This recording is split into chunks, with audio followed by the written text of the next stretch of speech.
যারা নফল তওয়াফ করে, নফল তওয়াফের পরে তওয়াফ শেষ করে মাকাম ইব্রাহিমের পিছন দিক থেকে বার হতে হয়। তওয়াফ শেষ হলেই মাকাম ইব্রাহিমের পিছন দিক থেকে বার হতে হয়। মাকাম ইব্রাহিমের পিছন দিক থেকে বার হয়ে যারা উমরার জন্য তওয়াফ করে তারা তওয়াফ করে, এই যেটা দেখছেন এটা সাফা মারোয়া। এই যে সাফা মারোয়ার বিল্ডিং, এখানে 4টে তালা আছে, এদিকে লম্বা আছে। এই যে, আর এই যেটা দেখছেন দরজা খোলা, এটা হচ্ছে গ্রাউন্ড ফ্লোর। এই বোর্ড লাগানো ফার্স্ট ফ্লোর, এটা সেকেন্ড ফ্লোর, এটা থার্ড ফ্লোর। এই গ্রাউন্ড ফ্লোর এখান থেকে সাই করতে দেয় না, এটা নামাজের জন্য নির্ধারিত হয়ে গেছে। আর এই ফার্স্ট ফ্লোর থেকে সাই করতে হয়, ফার্স্ট ফ্লোর, সেকেন্ড ফ্লোর এবং থার্ড ফ্লোর, এই 3টে ফ্লোরে সাই করতে হয়। যারা নফল তওয়াফ করে তারা নফল তওয়াফ করে এই গ্রাউন্ড ফ্লোর দিয়ে নিচে দিয়ে এই 19 নম্বর গেট দিয়ে বার হয়ে এখান থেকে এসে এই যে লিফটগুলো দেখছেন চলমান সিঁড়ি, এই চলমান সিঁড়ি দিয়ে উপরে উঠতে হয়, উপরে উঠে কাবার চাতওয়ালা যেতে হয়। এছাড়াও এই দিক দিয়ে যে রাস্তা আছে, এখান থেকেও রাস্তা আছে, যে সামনে যেও সিঁড়ি আছে, এই চলমান সিঁড়ি দিয়ে উপরে ওঠা যায়। আমরা এখন এই চলমান সিঁড়ি দিয়ে উঠে সামনেই আবু জেহেলের বাড়ি, আমরা সেই দিকে যাচ্ছি।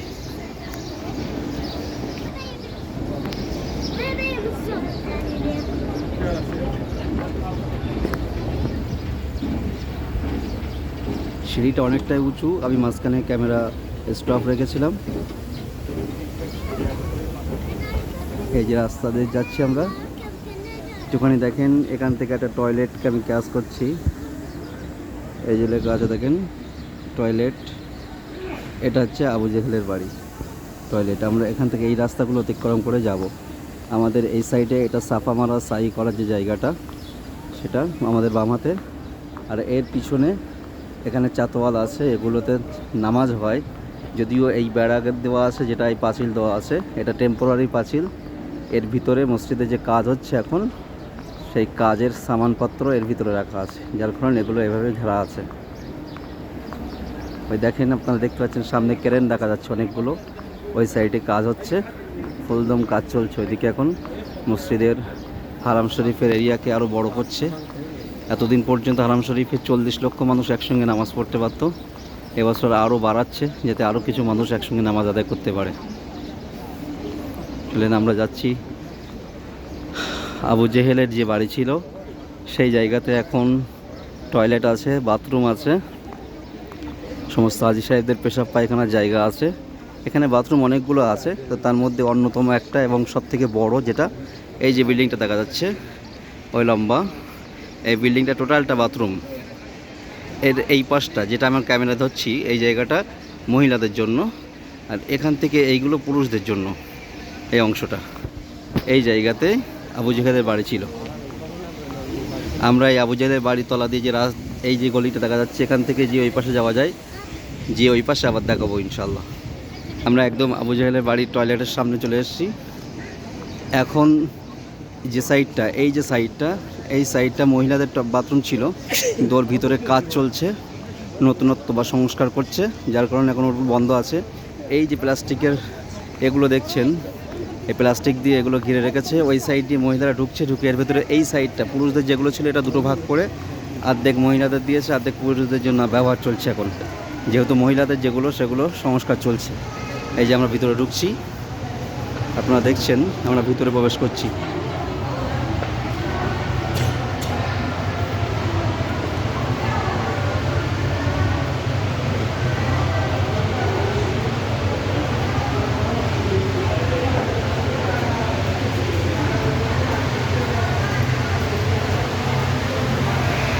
ওই যে দেখছেন একজন দাঁড়িয়ে আছে, বা এদিকেও এই যে জায়গাটা দেখা যাচ্ছে, এখানে একটা বড় পাখা লাগানো আছে, এখানে সবসময় হাওয়া চলে। এই ভিতর দিয়ে এসে পুরুষদের বাথরুমের জন্য এদিকে চলে যেতে হয়। আমরা অন্য কাজের জন্য যাচ্ছি, আমরা এই দিক দিয়ে বার হবো আবার। এখন সামনে যে বিল্ডিংটা দেখতে পাচ্ছেন আপনারা, ছোট্ট ব্লু কালারের যে বিল্ডিংটা, আর পাশে একটা হলুদ রঙের বাড়ি আছে দেখছেন। এই যে জায়গাটা, এই জায়গাতে ছিল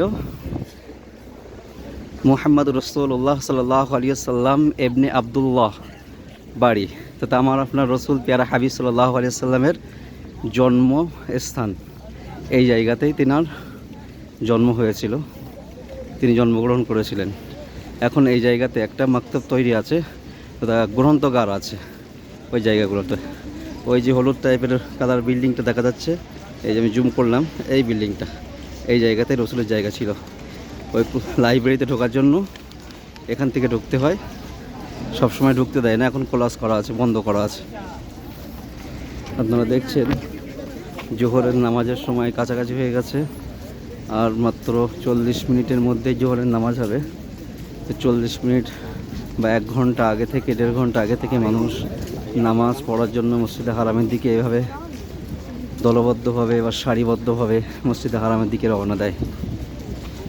আমি উল্টো যাচ্ছি হারাম থেকে। এই যে বিল্ডিংটা দেখছেন, এই বিল্ডিংটা মসজিদে হারামে নতুন তৈরি হচ্ছে, এটা আগে ছিল না।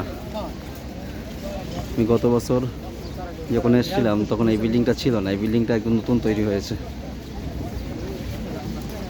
এইরকম বিল্ডিংগুলো লম্বা হতে হতে ওই মাথা পর্যন্ত চলে গিয়েছে। ওই যে ছাদটা দেখা যাচ্ছে, ওটাও মসজিদে হারামের মধ্যে, মসজিদে হারামের ভিতর দিয়ে এই সবগুলো সব ভিতরে নিয়ে নেওয়া হয়েছে। এই যে বিল্ডিংটা দেখছেন আপনারা, এই যে বিল্ডিংটাকে আমি মার্ক করছি, এইটা হলো যখন বাদশাহ হারাম শরীফে আছে তখন এই বিল্ডিংয়ে থাকে।